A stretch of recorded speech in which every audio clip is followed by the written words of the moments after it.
Bonjour à tous, moi c'est Clément Lecomte, je viens d'emprunter 2 millions et 5 000 euros avec énormément de crédits et de comptes bancaires pour pouvoir investir full crypto. Donc aujourd'hui on a un portefeuille crypto qui dépasse à peu près les 2 millions d'euros. On va se rendre d'ailleurs sur ma clé Ledger pour voir un petit peu ce que j'ai pu faire avec tout cet argent. Je vais vous montrer dans cette vidéo un parcours vraiment atypique, comment de 0 euros, alors pas vraiment zéro, j'avais 2-3 000 euros qui m'a permis de faire vivre les comptes, mais on va dire pour le principe 0 euros et avec un objectif pour 2025 d'atteindre les 10 millions d'euros. C'est-à-dire que quand les 10 millions d'euros seront affichés sur ma ledger, je couperai la plupart de mes positions, hormis un événement très particulier qui fait que. Mais c'est vraiment l'objectif et c'est le plan. Donc, je vais vous montrer comment j'ai fait déjà pour partir de 0 à 2 millions, parce que j'ai pas d'immeuble, je suis locataire, bon, je travaille quand même, j'ai un salaire, j'ai un salaire à peu près de 3650 euros, et donc, avec ça, eh bien, je suis allé voir les banques. Je suis parti sur la totalité des sites comme celui-ci que vous voyez en ligne Sofinco. Alors, je leur fais pas spécialement de pub, hein. Je suis pas partenaire de Sofinco, mais voilà, c'était pour pouvoir lancer le débat. Donc, dans cette vidéo, le sommaire, je vais vous montrer comment j'ai fait la totalité de ces crédits-là. Je vais vous montrer des organismes que j'ai utilisés. Je vais vous montrer également la plateforme que j'ai utilisée pour pouvoir convertir mes euros en crypto-monnaie. Je vais également vous expliquer pourquoi j'ai utilisé tel ou tel échange de crypto-monnaie pour pouvoir échanger ma monnaie. Alors bon, il n'y a pas de grand secret. Quand vous utilisez un site qui vous prend 1% de frais et un qui vous prend 0,5% sur la totalité des frais, je veux dire, et bien forcément vous allez prendre celui qui fait 0,5, même s'il est un peu plus compliqué à utiliser, parce que sur 2 millions d'euros, eh bien ça fait beaucoup d'argent. Et nous, notre objectif, évidemment, c'est de faire attention à notre capital, donc on fait également très attention aux frais auxquels on va être soumis à chaque fois qu'on va échanger des crypto-monnaies. C'est pour ça que la plateforme d'échange également sur ce type de challenge est très importante. On va ensuite se rendre sur ma clé Ledger pour que vous puissiez voir finalement la totalité des cryptos que j'ai achetés. Alors la totalité entre guillemets parce qu'il y a certaines crypto-monnaies que j'ai pas pu mettre dessus. Donc il y a 2 ou 3 crypto-monnaies qu'on ne trouvera pas sur le Ledger. Mais j'ai recomposé une liste globale sur CoinMarketCap, ce qui permettra de pouvoir la prendre en totalité. Juste avant de démarrer, je suis obligé de faire un petit disclaimer, même un gros disclaimer. Excusez-moi, je sais que c'est barbant, mais ceci n'est pas un conseil en investissement, ceci n'est pas un conseil en crédit, ceci est simplement le fruit de mon expérience. On se retrouve ici sur le fichier Excel qui rassemble la totalité des banques et des organismes qui m'ont ouvert un compte ou et prêté de l'argent dans le cadre de mon challenge. J'ai fait étape par étape et je vais vous expliquer comment j'ai fait. Déjà, il y a quelques petits trucs à comprendre. En fait, en France, il n'existe pas de fichier centralisé des crédits. Bon, il y a la possibilité d'interroger pour ces gens-là, pour ces organismes-là, le fichier Banque de France, donc savoir si vous avez une mauvaise cotation ou quelque chose à la Banque de France. Moi, j'en avais pas, donc pas de difficulté à ce niveau-là. D'ailleurs, pour ce faire, avant de lancer mon challenge, j'ai pris rendez-vous à la Banque de France. Alors, vous pouvez pas y aller, ouvrir la porte, toc toc, bonjour, c'est moi, je veux un document. Non, vous devez prendre rendez-vous. Et j'ai demandé qu'ils me sortent un document comme quoi je n'avais aucune inscription nulle part. Donc ils m'ont sorti un document comme quoi j'ai aucune inscription nulle part, et donc en gros je suis blanc comme neige. C'est très important, il suffit que vous ayez fait un chèque il y a très longtemps et il n'est pas passé ou je sais quelle autre salade, et du coup ça pourrait vous retomber dessus. Donc il faut commencer vraiment avec un dossier extrêmement bien construit dès le départ, sinon ça va poser problème. Donc une fois que ce document je l'ai eu en poche, j'ai préparé d'autres documents. J'ai préparé ma carte d'identité, j'ai préparé mes 3 derniers bulletins de salaire. Alors moi je gagne 3650 euros. Alors c'est vrai que j'ai pu lever 2 millions d'euros parce que je gagne 3650. Quelqu'un qui gagne par exemple 1500, il peut faire également de challenge, mais il va lever beaucoup moins. Je pense que c'est quelqu'un qui va pouvoir lever aux alentours de 500, 600 000 euros, ce qui est déjà extrêmement important comme somme d'argent. J'ai aussi rassemblé mes 2 derniers avis d'impôt. Alors, vous allez me dire, bah ouais, mais un ça aurait pu suffire. Bah en fait, je vais vous expliquer, pas tant que ça. Il en faut absolument un deuxième, pour certaines banques. Un justificatif EDF, moins de 3 mois, bon, du basique.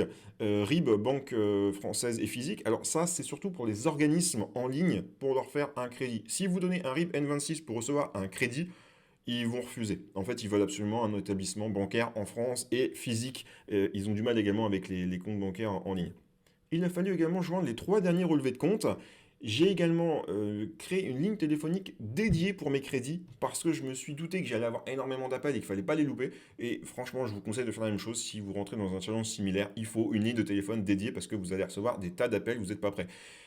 Également une boîte mail dédiée parce que c'est pareil, il va y avoir énormément d'emails et il vous faut un devis d'une voiture neuve. Alors moi j'ai un pote qui bosse chez Audi, il m'a fait un devis pour une Audi Q5 et il m'a fait également une simulation de financement. Une offre de financement. Et en fait, c'est très important l'offre de financement, vous allez comprendre pourquoi.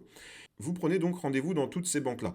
Et je vais préciser quand même un truc super important. Il faut que les 3 derniers relevés de compte soient aux petits oignons. Il faut qu'on puisse voir sur vos relevés de compte que vous êtes capable de pouvoir mettre de l'argent de côté quand même assez régulièrement. Donc vous l'avez compris, il vous faut des relevés de compte nickel chrome. Mais quand je dis nickel chrome, il faut rien, zéro truc qui puisse poser une question bizarre au conseiller ou se méfier de quelque chose. Il faut vraiment que ça soit parfait. N'allez pas au casino faire un retrait de 20 € dans un distributeur du casino parce que ça se trouve ils sont capables de le voir avec le numéro du truc ou je sais pas quoi. Donc 3 relevés de compte tip top. Donc moi j'ai commencé par le Crédit Agricole. En fait, la liste que vous voyez là, c'est vraiment dans l'ordre que j'ai pu prendre mes rendez-vous. Donc j'ai commencé tout simplement Crédit Agricole. Je suis arrivé, j'ai pris rendez-vous très rapidement, en 3-4 jours j'ai eu mon rendez-vous. Je suis arrivé à mon rendez-vous avec tous mes documents. Je suis arrivé donc également avec mon devis Audi. Et le conseiller m'a dit, bah, pourquoi vous venez chez nous et pourquoi vous avez besoin d'un compte chez nous. Je lui ai dit tout simplement, bah écoutez monsieur, c'est très simple. En fait, moi je suis à la banque N26, je ne sais pas si vous connaissez, il m'a dit oui, bien sûr, je connais. Je veux acheter un véhicule. J'ai une offre de financement par la concession Audi. Mon dossier est préaccordé. Simplement, par contre, ils refusent mon RIB N26. En fait, il leur faut impérativement un RIB d'une banque française. Et du coup, bah, vous avez besoin d'un compte bancaire en France. Et le banquier va immédiatement comprendre pourquoi vous avez besoin d'un compte bancaire. Il n'y a pas besoin de s'étaler plus longtemps. Et lui, il va vous dire, ah mais d'accord, vous achetez une voiture, mais c'est quoi comme voiture, etc. Et vous venez avec vos dossiers de financement, je vous ai dit, dans cette banque. Mais lui, le banquier, c'est un commercial. Et lui, il veut vous vendre un crédit. Et lui, s'il commence à voir que vous avez des revenus super, machin, un vie d'impôt super, etc. Et qu'il voit donc la concession Audi, eh bien, qui vous a fait une proposition, il va dire, bah, est-ce que je peux regarder votre proposition bancaire? Oui, bien sûr. Et là, vous donnez votre dossier, dire, ah, ouais, ouais, il vous faut un taux élevé quand même. Ah bon, pourtant, ça me paraît pas mal. Bah ouais, non, je pense que vous pouvez avoir mieux. Ah, et du coup, le jeu il va se faire tout seul. Et va dire, bah, peut-être que je peux vous faire une proposition concurrente. Et évidemment, vous n'allez pas dire non, n'importe qui dirait oui. Et donc, à ce moment-là, vous dites, oui, effectivement, s'il vous plaît, faites-moi une simulation. Forcément, la simulation, lui, il sera moins cher, vous pensez bien, parce qu'ils font ce qu'ils veulent un petit peu avec les chiffres derrière. Et du coup, bah, vous allez avoir une proposition de crédit qui va être plus basse que celle d'Audi. Et du coup, vous allez faire un double strike. Vous allez ouvrir un compte bancaire et vous allez avoir un crédit dans la foulée. Et ceux qui vous disent que vous avez besoin d'avoir 3 mois de roulement sur ce compte avant d'avoir un crédit, etc., ils vous disent des conneries. Parce que moi, j'ai réussi à le faire dans la totalité de ces banques. En fait, ce qu'il faut, c'est d'inspirer confiance au banquier et lui apporter toutes les garanties qu'il a besoin. C'est ça dont il a besoin. Et donc, pour chaque banque que vous voyez ici, j'ai pu faire mon ouverture de compte bancaire et mon crédit. Alors parfois, pour les banques physiques, il a fallu revenir 1 ou 2 fois en banque parce que vous avez un délai de réflexion que vous pouvez d'ailleurs écourter à 7 jours. De base, il est de 14 jours, mais vous avez une petite coche que vous pouvez faire et ça le passe à 7 jours. Donc vraiment, si vous n'êtes pas sûr de votre projet, ben, vous pouvez prendre un temps de réflexion. Sachez que sur la totalité de tous ces crédits-là, j'ai eu aucun frais de dossier. Donc si un jour vous faites quelque chose de similaire et on vous propose des frais de dossier, il faudra faire comprendre à votre banquier qu'il y a certainement une erreur quelque part parce que les frais de dossier, c'est quelque chose de très archaïque et en 2022, voire 2023, c'est quelque chose que nous n'avons plus du tout à l'ordre du jour quand on veut faire un crédit. Pour les banques en ligne, c'est pas beaucoup plus compliqué, c'est juste un petit peu plus long, ils sont un peu plus méfiants, mais par contre, ça se fait un petit peu de la même manière finalement que les banques physiques. Une fois que tous mes comptes étaient ouverts, je me suis attaqué aux organismes de crédit. Là, c'était beaucoup plus rapide. Franchement, ils sont hyper réactifs. Là, il y a pas photo. Globalement, en 2 jours, j'avais fait toutes mes demandes sur Internet. Alors, c'est un peu rébarbatif parce que vous faites du copier-coller à chaque fois. À chaque fois, je fais de la demande de crédit auto. Hein, voilà, je ne cherche pas ailleurs. Et je fournis le devis parce que quasiment à chaque fois, on m'a demandé mon devis. Et de base, on va vous demander des documents. Vous allez les envoyer et en fait ils vont vous demander quasiment à chaque fois des documents complémentaires. Et bon, étant donné que j'ai à peu près eu tout le monde au téléphone dans ces organismes de crédit, je commence à comprendre comment ça se passe. En fait, vous avez quelque chose d'assez simple pour avoir des crédits de 10, 15, 20 000 euros. Par contre, quand vous commencez à dépasser les 22 000 ou les 50 000, vous avez des paliers. Et du coup, on vous demande des relevés de compte, un deuxième avis d'impôt. Et c'est pour ça que justement, dans les documents ici, je vous mets bien 2 avis d'impôt. Parce que sur les banques en ligne, sur les gros crédits, on vous demande le deuxième avis d'imposition. Voilà. Donc probablement pour éviter les fraudes, etc. Et à partir de ce moment-là, vous rentrez au jeu du chat à la souris avec les banques. Je vous explique. C'est que par exemple, Crédit Agricole donc, va créditer 75 000 euros sur votre compte courant. Vous allez prendre ces 75 000 euros pour les envoyer donc à votre plateforme d'échange crypto. Bon, Le problème, c'est qu'il y a beaucoup d'IBAN, de ces échanges crypto, qui sont blacklistés, il faut le savoir. Et bien du coup, moi, ce que j'ai fait, c'est que à chaque fois, j'allais au guichet de la banque pour faire le virement, pour faire la demande de virement. Et je m'arrangeais toujours à faire ça quand mon conseiller bancaire était soit en journée de repos ou d'absence ou quelque chose comme ça. Ça, c'était compliqué, des fois, j'y arrivais pas. Mais globalement, j'allais au guichet, j'arrivais à transmettre un ordre de virement. Parce que quand vous faites ça par votre espace bancaire en ligne, en fait, vous avez des limites et du coup, vous ne pouvez pas envoyer 75 000 euros, en tout cas pas après avoir fait une ouverture de compte il y a 3 semaines. Donc, une fois que mes virements étaient initiés, en fait, quasiment à chaque fois, ils étaient bloqués. C'est vraiment un truc de dingue. Les banquiers m'appelaient en me disant, bah voilà, vous êtes en train de faire un virement vers une plateforme crypto, c'est pas du tout pourquoi on a fait le crédit, etc. Et du coup, moi, je leur ai expliqué, je dis, ouais, mais en fait, j'ai changé d'avis. J'ai changé d'avis complètement. En fait, je ne souhaite plus acheter cette voiture. Voilà. Et là, le banquier dit, bah, si vous voulez, vous pouvez solder votre crédit, quoi. Et je dis, non, finalement, je vais investir dans la crypto-monnaie. Parce qu'ils sont pas bêtes, ils savent très bien dans leur liste de RIB que ça appartient à des échanges crypto, donc ça sert à rien de les prendre trop pour des cons. Et donc, j'ai expliqué, je dis, bah non, écoutez, finalement, j'envoie ça dans la crypto, le bitcoin, c'est pas cher, voilà, ça me paraît beaucoup plus pertinent. Et là, le banquier, il peut être tranquille, il monte sur ses chevaux. Ouais, mais attendez, moi, je vous ai fait un crédit, je vous ai fait confiance, etc. Et là, je disais à chaque fois, bah écoutez, oui, vous m'avez fait confiance, votre crédit, je l'ai remboursé, il n'y a pas de problème, il n'y a aucune difficulté. Et en fait, systématiquement, je recevais une lettre à la maison qui me disait, Madame, Monsieur, votre compte bancaire est clôturé sous un préavis de 60 jours. Voilà. Donc, en gros, vous pouvez utiliser votre compte pendant 60 jours.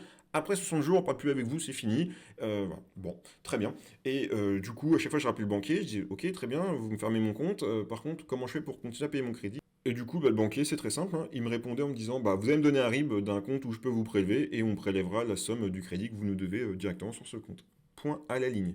Voilà comment ça s'est passé. Et une fois que donc j'avais ce courrier comme quoi il me restait 60 jours avant la fermeture du compte, mais le compte marche encore en réalité, je peux recevoir et je peux envoyer de l'argent. Et du coup, bah, par exemple, sauf Inco, 75 000 euros, j'avais donné le RIB de Crédit Agricole, et ils m'ont recrédité 75 000 euros sur le compte de Crédit Agricole. Et là, le banquier il m'a rappelé une deuxième fois. Il m'a dit, écoutez, monsieur le compte, ça commence à faire beaucoup. Et je dis oui, parce qu'à la base, je savais pas si j'allais avoir un accord, j'ai fait plusieurs demandes et du coup, tout tombe d'un coup. Voilà, je prenais un peu pour un con, il faut bien l'avouer. Et du coup, je renvoyais 75 000 euros donc, sur la plateforme d'échange. Et là, en fait, eh bien, j'ai eu un blocage des fonds avec une. Alors, évidemment, je ne le sais pas, c'est pas officiel, mais dans la pratique, c'est comme ça que ça se passe quand on connaît un petit peu le système AML et les réglementations françaises. Et en fait, ce qu'ils font, c'est qu'ils bloquent les fonds, ils font une note à TrackFine, et TrackFine a 10 jours pour pouvoir dire vous pouvez débloquer les fonds, ou il envoie au procureur avec une demande un peu plus particulière pour éventuellement geler les fonds. Voilà. Donc bon, moi, étant donné que l'argent venait de crédit, que mes documents sont des vrais documents, etc., on ne peut pas m'empêcher finalement d'aller faire un investissement dans les crypto-monnaies. Bon, alors heureusement qu'ils n'ont pas de fichiers interconnectés entre toutes les banques, parce que peut-être que là, ça aurait peut-être posé un gros problème. Donc voilà, globalement, comment ça s'est passé. Par exemple, Sofinco partait sur Crédit Agricole, CTLM sur Crédit Mutuel, etc. Alors là où c'est amusant, c'est que CTLM, Cofinoga, il est où lui? Hello Bank et BNP, tout ça c'est le même groupe. Et malgré ça, j'ai pu déclencher 4 crédits dans ces 4 filiales du groupe BNP. Voilà, c'est incroyable, mais bon, comme quoi c'est pas si interconnecté que ça, le système bancaire, et qu'il est encore très archaïque à mon goût. Et donc la totalité des fonds que j'ai réussi à collecter a été de 2,5 millions d'euros. Donc globalement, on était sur une durée de 3 semaines, allez, 4 semaines avec les blocages sur deux trois comptes qui est un peu plus pénible que les autres. Par contre, clairement, la quasi-totalité de mes comptes bancaires ont gelé. Enfin, lettre de fermeture. Voilà. Donc là, vous voyez, je suis en train de me réorganiser avec tous mes organismes pour tout rassembler sur un seul et unique compte. Là, pour le coup, bah, chez N26, on retourne chez N26. Et là, bizarrement, ils acceptent mon RIB, hein. Et donc, du coup, j'ai 32 496 euros tous les mois d'échéance. Et du coup, eh bien, c'est très simple. J'envoie un virement sur mon N26, donc de 32 496 euros. Alors, j'arrondis un petit peu, je vais envoyer 33 000. Et puis, du coup, je donne mon RIB N26 à tous ces gens-là. Je leur dis, l'argent, elle est chez N26. Donc, si vous voulez prélever, il faut prélever chez N26. Et là, bizarrement, il n'y a plus de problème. Ils acceptent bien ce RIB. On voit des durées qui oscillent entre 60 mois et 84 mois pour la plupart. Alors, déjà, toutes les banques physiques, comme Crédit Agricole par exemple, ils partent sur 60 mois sur un crédit auto, ils aiment pas trop aller au-delà. Donc le banquier, quand il vous demande pour une durée de combien de temps vous voulez faire votre crédit, Vous dites 60 mois, 72 mois, 84 mois. Bon, je pense que ça passerait, mais c'est pas du standard en fait chez eux. 60 mois pour une voiture, eux, c'est du standard, donc il faut essayer de rester dans le standard. Donc c'est pour ça que vous voyez, toutes les banques physiques, 60 mois, j'ai pas cherché à faire autre chose. Par contre, tout ce qui est en ligne, c'est différent. Voilà. Du coup, je prenais le maximum. Et tout ce qui était organisme ici en ligne, pareil, à chaque fois, je prenais le max qui était possible. Alors on voit les taux, ça pique un peu hein, quand même, hein, parce que bon, même si on sait que la BCE a relevé ses taux directeurs, etc., bon, on est sur des taux qui oscillent entre ben, voilà, 4,50 et un peu plus de 5, hein, parfois, jusqu'à 5,30 ici, hein, chez Cofidis. Vous voyez. On notera quand même que AXA Bank, 3,90. Voilà. Donc, si vous avez un crédit à faire juste pour votre voiture ou je ne sais quoi, voilà, sans rentrer dans le schéma, bah, peut-être que ça pourrait être cool d'aller voir du côté de AXA Bank. C'est donc le meilleur taux qui a été proposé. Il y a aussi Domo Finance. En fait, Domo Finance, j'ai eu 4,29 parce qu'il faisait des opérations spéciales sur les crédits avec des taux un peu avantageux, etc. etc. Donc les taux que vous voyez ici, bon, c'est plutôt indicatif pour vous, ça n'a pas forcément de grande valeur parce que ça va forcément varier au moment où vous pourriez éventuellement vous lancer dans un schéma similaire. Maintenant, tous ces fonds-là, j'ai dû les envoyer sur une plateforme, et cette plateforme, ça a été FTX. J'ai utilisé uniquement FTX. Pourquoi FTX? Eh bien, j'ai comparé Binance, j'ai comparé KuCoin, FTX, j'ai comparé les plafonds également de crédit qu'on pouvait utiliser avec des virements SEPA.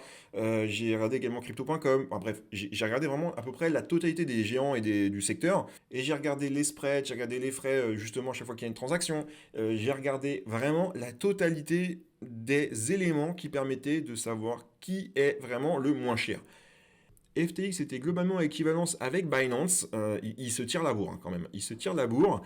Alors la différence n'était pas énorme, mais par contre, dans mon calcul, si je stackais 1000 FTT, donc la fameuse crypto-monnaie de la plateforme FTX, eh bien ça me permettait d'économiser sur les frais, et à ce moment-là, ça renversait vraiment la vapeur dans mon sens, et donc c'est pour ça que j'utilisais la solution FTX, et du coup, j'ai commencé par acheter 1000 tokens FTT que j'ai stackés sur le site FTX. Et donc ça m'a permis d'économiser sur les frais de transaction. Quand j'ai ouvert mon compte FTX, je l'ai également fait avec un lien de parrainage. Ça m'a permis d'économiser également 5% sur les frais. Donc c'est toujours quelque chose qui est à prendre sur des grosses sommes, parce que je vous rappelle qu'on part de 2 millions d'euros. Donc forcément, le moindre pourcentage est bon à prendre.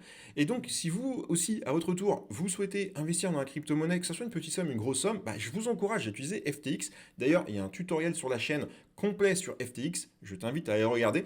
Et donc, je te mets dans la description de cette vidéo YouTube le lien de parrainage pour que tu puisses ouvrir ton compte FTX avec les fameux 5% de rabais. Tu ne peux pas avoir un autre lien avec plus de rabais de commission sur FTX. Donc, c'est 5%, c'est le maximum. Et on peut voir ici que quand tu stacks 150 FTT, tu commences à avoir des réductions sur les frais. Donc ça peut valoir le coup, surtout que le token FTT, au moment où je tourne cette vidéo, il n'est pas très cher, il est à 25 dollars. Je pense que dans le prochain bull run, il pourra atteindre les 100 à 200 dollars sans trop de grandes difficultés. Donc en fait, d'une part, d'avoir des FTT, ça te permet d'économiser sur tes frais. Et en plus, c'est une crypto que tu peux intégrer dans ton portefeuille dans le cadre de ton projet. Donc on a commencé par acheter des FTT pour obtenir des rabais sur les frais. Je rappelle, je mets le lien dans la description de cette vidéo si toi aussi tu souhaites ouvrir ton compte FTX et faire quelque chose de similaire à ce que je viens de faire. Je ne vais pas rentrer dans les détails comment j'ai fait mes transactions sur FTX, etc. C'est l'objet de l'autre vidéo qui explique comment on utilise FTX. On va se rendre maintenant ensemble sur ma clé Ledger pour qu'on puisse voir finalement quelle crypto j'ai accumulé. Donc on peut voir que sur une semaine, je suis à plus 3%, 61 230. Alors en fait, j'ai fait all-in crypto, hein, c'est-à-dire qu'il n'y a pas de stablecoin. Hormis, vous voyez, ici j'ai un peu d'USDC, j'ai 7% en USDC au cas où, qui est vraiment un super méga crash qui me permet de pouvoir acheter un peu plus. D'ailleurs, n'hésite pas en commentaire de cette vidéo de dire qu'est-ce que toi tu aurais fait avec ces 2 millions. Alors me dis pas j'aurais acheté une maison, j'aurais acheté 3 chiens et j'aurais offert un God Michel à ma femme.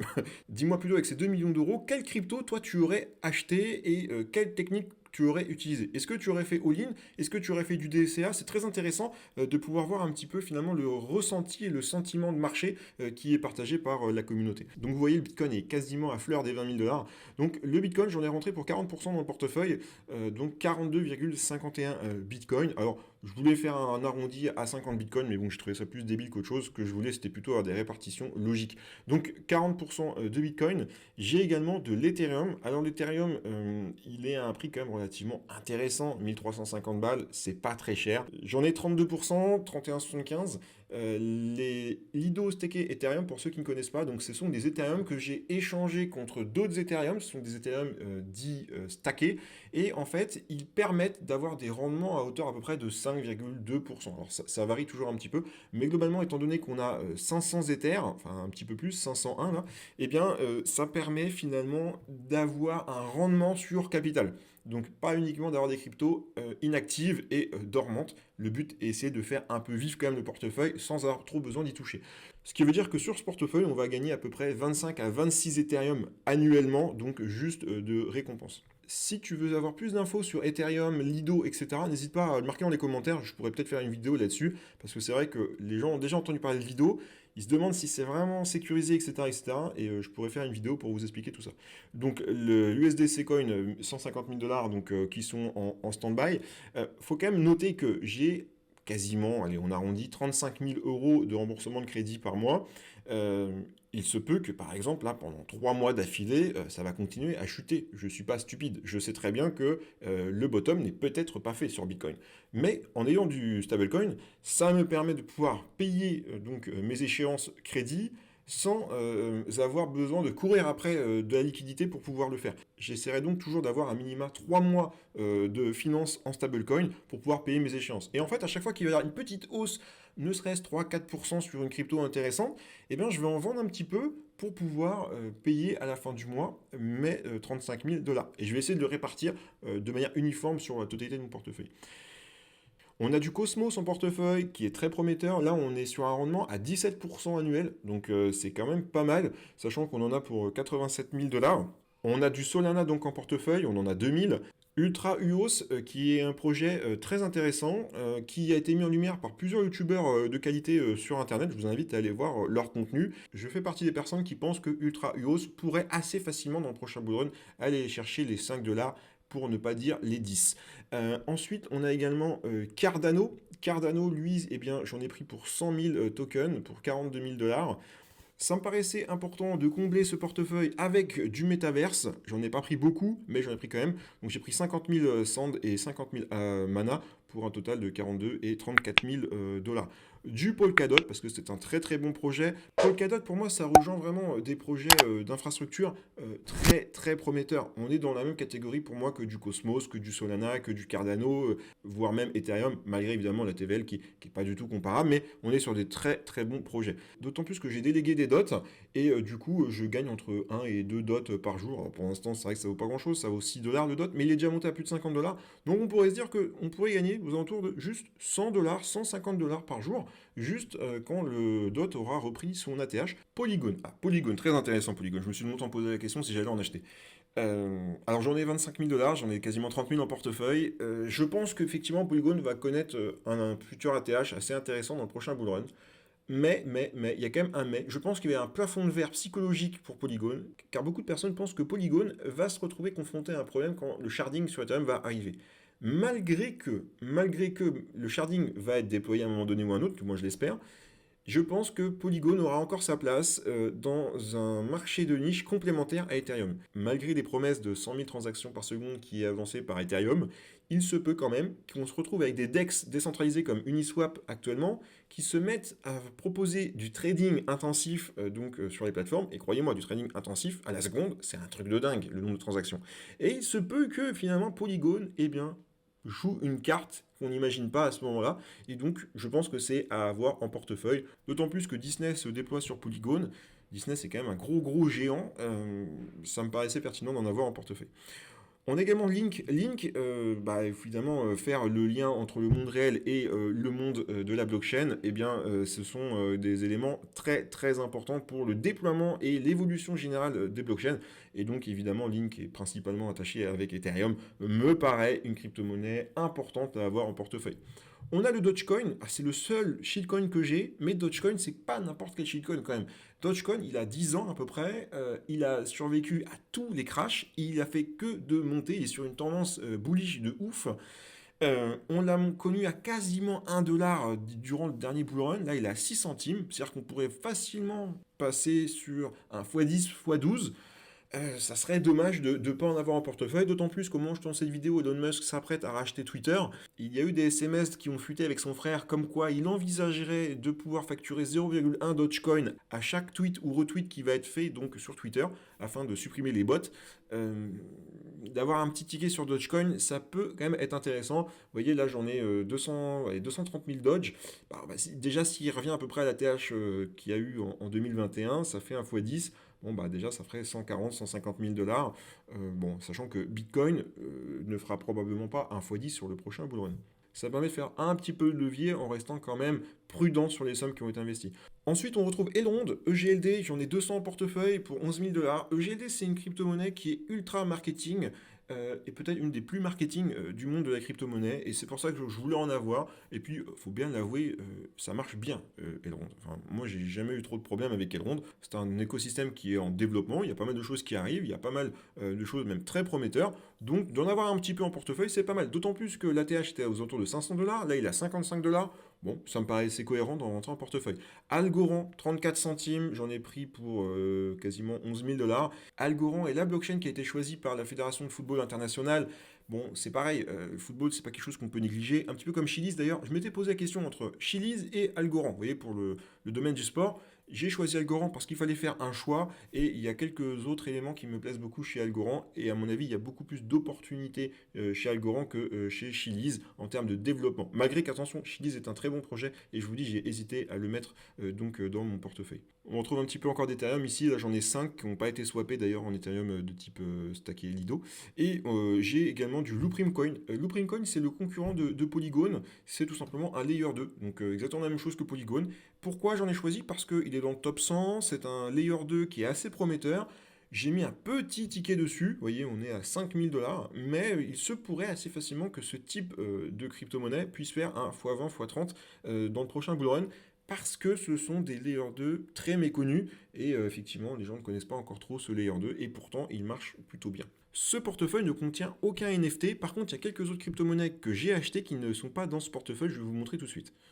Ici, on retrouve mon asset virtuel où j'ai rajouté toutes les crypto-monnaies que je ne pouvais pas vous présenter dans le ledger. Parce que j'en ai quelques-unes, comme par exemple le FTT token, je vous ai expliqué, qui était stacké sur FTX, et bien qui n'est pas dans mon ledger. Donc ça me permet de pouvoir voir un petit peu la totalité des crypto-monnaies que j'ai réellement en portefeuille ici. Alors, les crypto-monnaies que j'ai en portefeuille qui n'étaient pas dans le ledger, donc c'est le FTT token, je vous ai dit que j'en avais 1000 pour bénéficier des rabais sur les frais. D'ailleurs, je rappelle, hein, si vous voulez ouvrir aussi, vous, votre compte FTX avec les 5% de remise, eh bien le lien est dans la description de cette vidéo. J'ai également donc du fantôme, j'en ai 100 000 tokens, parce que le token fantôme est à un prix quand même relativement intéressant dans son historique, 22 centimes, et il a un potentiel intéressant.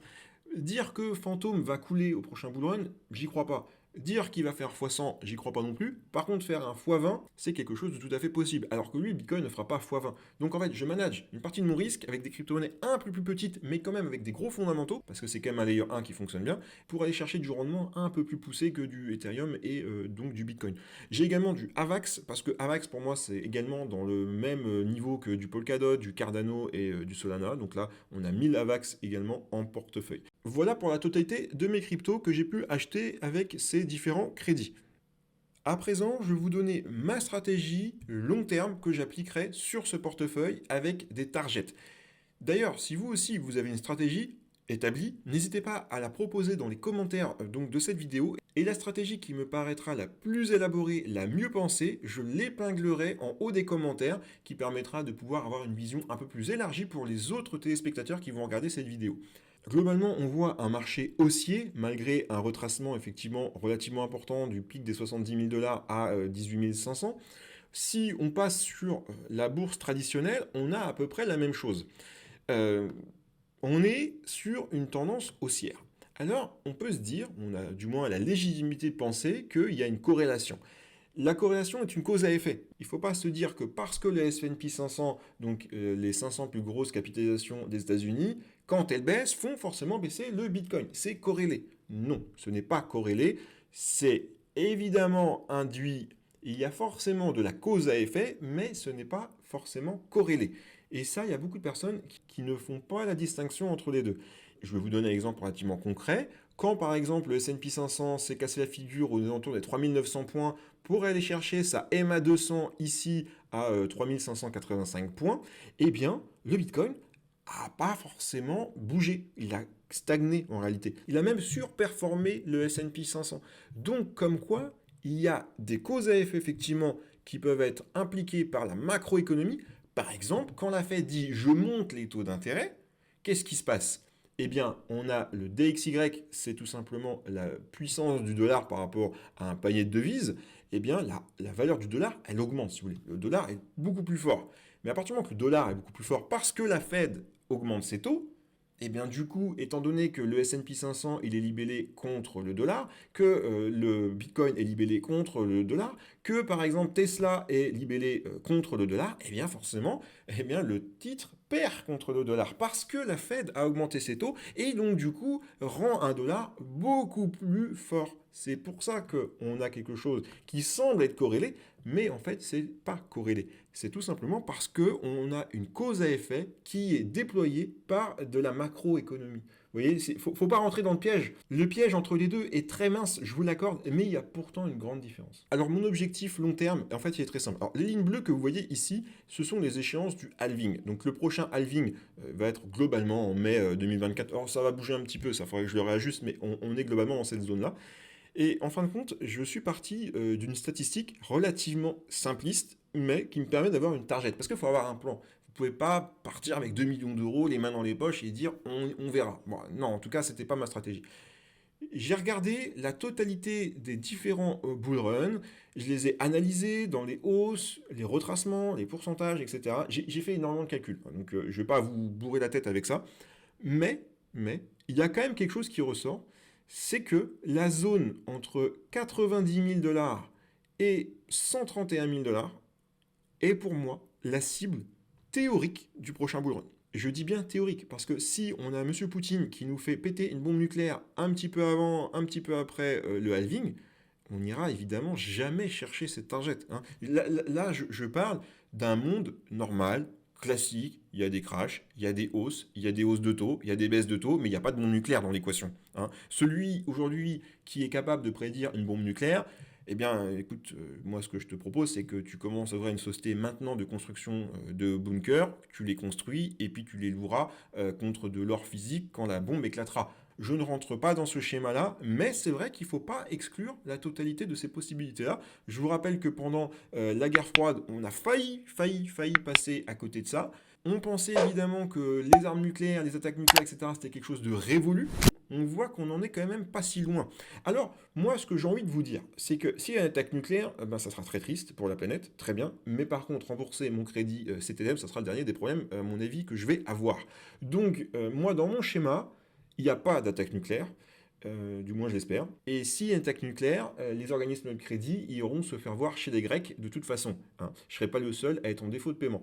Donc je pars du principe qu'on va aller chercher cette target-là et je ne vais pas attendre d'être dans la target pour commencer à prendre des bénéfices. Je commencerai un petit peu avant.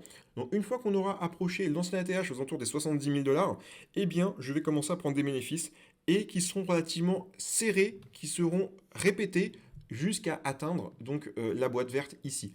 Évidemment, il y aura une partie qui sera laissée en roue libre, peut-être aux alentours de 20 à 25%. Des fois qu'on aurait une accélération peut-être beaucoup plus haute que ce que moi j'ai envisagé dans ce graphique. Évidemment, sur cette chaîne, je ferai des vidéos de mise à jour quand il y aura des événements importants, des breaks importants, si je fais une répartition différente de mon portefeuille pour raison X ou Y. Par exemple, je sais pas, admettons le CEO de chez EGLD, je sais pas, il nous fait une crise cardiaque. Hein, je ne lui souhaite pas, bien entendu, mais ben, ça va revoir ma copie parce que c'était un ancien, parce qu'il était extrêmement bon dans le marketing, mais du coup, bah, il n'y aura plus de patron à sa tête et pas sûr que le nouveau patron soit aussi pertinent que l'ancien. Donc ça sera peut-être une ligne que j'enlèverai de mon portefeuille. En tout cas, à chaque fois qu'il y aura un changement majeur dans mon portefeuille, je publierai une mise à jour pour que vous puissiez suivre un petit peu ce que j'applique à mon portefeuille. Donc si tu veux suivre les avancées de ce portefeuille, qui je rappelle est un objectif de 0 à 10 millions d'euros, eh bien, je t'invite à t'abonner à la chaîne. Donc à chaque fois qu'il va y avoir une avancée majeure sur une crypto-monnaie ou un recul majeur, eh bien il se peut que je vende ou que je rachète de la crypto-monnaie. Et à ce moment-là, je ferai une vidéo de mise à jour pour pouvoir te donner l'information. Sache que je vais pas faire une vidéo pour dire j'ai racheté 100 EGLD dans mon portefeuille, tout le monde s'en fout. Mais par exemple, si je supprime la ligne AVAX, qui a une valeur de 17 000 dollars actuellement, mais si je le fais quand elle coûte 50 000, 100 000 dollars, bah, c'est qu'il y a forcément une raison. Et du coup, je vais t'expliquer la raison pour laquelle je me retire par exemple d'AVAX. Et ça te permettra de pouvoir toi aussi prendre de l'information et peut-être l'appliquer également à ton portefeuille, même si tu ne suis pas la même stratégie que moi, ça te permettra d'avoir des informations extrêmement pertinentes. Pour clôturer cette vidéo, sache que les pubs sont désactivées sur la totalité des vidéos de ma chaîne. Voilà, c'est quelque chose qui m'insupporte et du coup, je le désactive sur mes vidéos. Sache qu'il n'y aura aucune vidéo sponsor pour te chiller une crypto-monnaie ou plus qu'une autre. Ça sert à rien de venir me voir en me disant je te propose 5 000, je te propose 10 000, je te propose ce que tu veux. J'en veux pas de cet argent. Ces vidéos sont faites par plaisir pour pouvoir proposer des solutions alternatives. Toutes les vidéos que je fais, ce sont des vidéos pédagogiques et ce ne sont pas des vidéos qui ont pour but de gagner de l'argent. Vous avez pu le voir à travers cette vidéo, j'ai pas besoin de cet argent-là pour vivre. Sachez également qu'il n'y aura pas de vidéos spam et de titres plus que racoleurs pour que vous cliquiez dessus. Non, pas du tout. Si je publie une vidéo tous les 3-4 mois, ça sera déjà très très bien parce que j'ai pas que ça à faire. Et de plus, il n'y aura pas de titre pour que vous cliquiez comme un abruti dessus. Non, tous les contenus que je vais proposer seront des contenus qui seront normalement, en tout cas je l'espère, de qualité au même titre que cela a été dans cette vidéo. Si cette vidéo donc t'a plu, eh bien je t'invite à t'abonner à la chaîne. Je t'invite également à lâcher un like pour ne pas louper mes prochaines vidéos. Et je le répète, il n'y aura pas de spam sur cette chaîne et pas de pub. Et surtout, n'hésite pas à me mettre en commentaire, toi, quel est ton plan et les cryptos que tu préfères. Allez, bye bye.